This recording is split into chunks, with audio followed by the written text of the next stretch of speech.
Welcome to the deep dive. Good to be here. Today we're digging into a really tough one. The terrorist attack in Baisaran meadow near Pahalgam.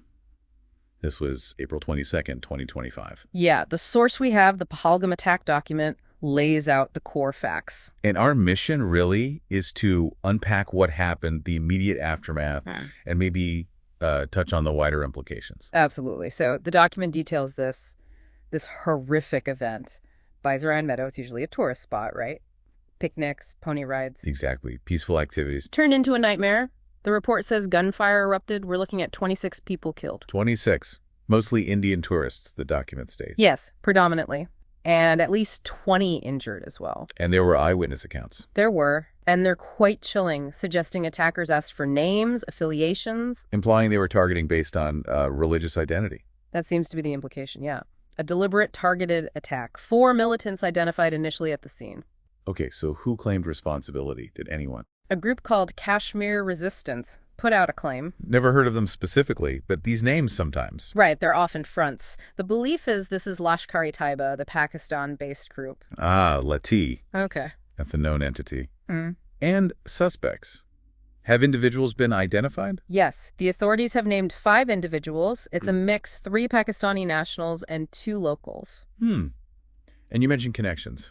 One of them, an alias Musa, seems to be linked to a previous attack back in May 2024. The one on the Indian Air Force convoy? That's the one. So it suggests, a pattern. These aren't isolated figures popping up out of nowhere. Right, indicates ongoing activity. So how did India respond? This must have triggered a major reaction. Oh, definitely.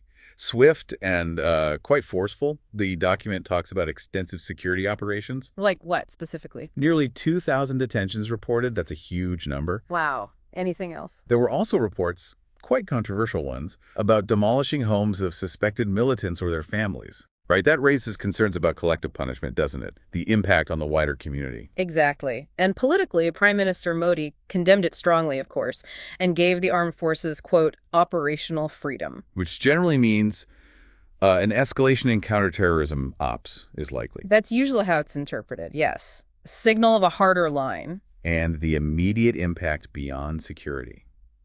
Tourism must have taken a nosedive. A huge hit. Kashmir relies heavily on tourism, and the document says over half the tourist sites were closed. Over half. That's massive. And over 1 million trip cancellations mentioned. Think about the economic fallout for local people, guides, hotels, shops. Devastating for the local economy.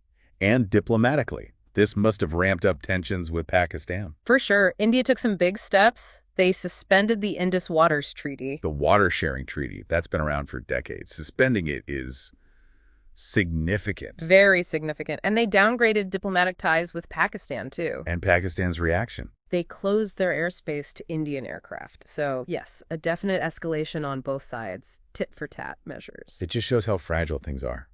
This attack, as the document notes, is one of the deadliest against civilians there in recent years. Sadly, yes. It really underscores the ongoing challenges, the volatility in the region. So just to quickly recap. A brutal attack targeting tourists. A claim of responsibility linked to Luefich.